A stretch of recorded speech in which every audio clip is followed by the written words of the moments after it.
In what ways does your media product use, develop, or challenge forms and conventions of real media products? Throughout our teaser trailer, we developed and challenged forms and conventions of real media products. We began by looking at film trailers such as Seven, Silence of the Lambs, and The Girl with the Dragon Tattoo. We initially began by exploring our chosen genre, thriller, and had noticed that the macro elements of a trailer had in fact fallen into the subgenre of a psychological thriller. The conventions we immediately decided to challenge was the use of a female protagonist, although this concept was influenced by Silence of the Lambs character, Clarice Starling, who plays a lead detective role. A killer is on the loose. Keeps them alive for 3 days. Then he shoots them, skins them, and dumps them. The use of an enigmatic serial killer was a fundamental convention of our trailer, as narratives of this genre often emphasize the abnormal psychological states of the main antagonist, and this ultimately gives our target audience a heightened sense of anticipation and enticement. Thank you, Clarice. Thank you. Rather than expose or reveal the serial killer, we decided to challenge this by using mise-en-scène to show the extent of insanity this serial killer obtains. For example, when looking at Seven and Silence of the Lambs, the serial killer distinctively represents the death of his victims in an artistic, unique way. And so we decided to develop this attribute through costume and props to add disturbia, and the blood and gore are intensified as seen in Seven when the killer portrays the body in relation to their sin.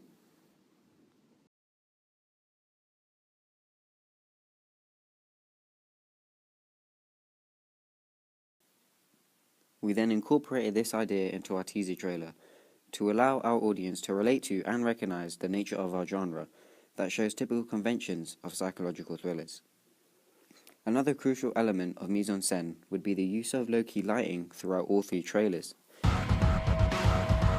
This evidently adds a bleak and subdued effect to our trailer. This was done through the use of Final Cut Pro, in which we added the filter Luma Kia, which subsequently created this effect. The cinematography in our teaser trailer was filled with close-up shots, which was inspired by The Girl with the Dragon Tattoo and Seven, in which both trailers use these particular shots to obstruct vision of the whole scene and focus on particular objects or facial expressions, which ultimately added to themes of entrapment and mystery. The purpose of quick-paced shots at the end of our trailer was inspired by Silence of the Lambs.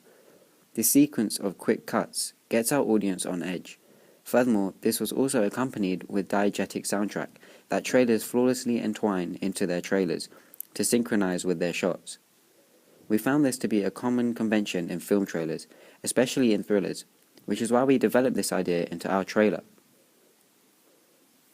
Also, in the trailer 7, dialogue between characters was minimal, and so short, captivating phrases were used to give a suspenseful expression on the audience. Have you ever seen anything like this? No. 7. We developed this idea into our teaser trailer that allows for a smooth flowing transition. That's free. You can expect 7 more victims. Nonetheless, the rhythm of the soundtrack was evidently in harmony with the pace of the cuts, and this gradually built towards a climatic drop effect that we saw in thriller trailers to create impact and awe. No. 7. To conclude, our teaser trailer challenges as well as develops typical forms and conventions of real thriller trailers. This ultimately gives and allows our target audience to relate to our teaser trailer to typical thriller trailers.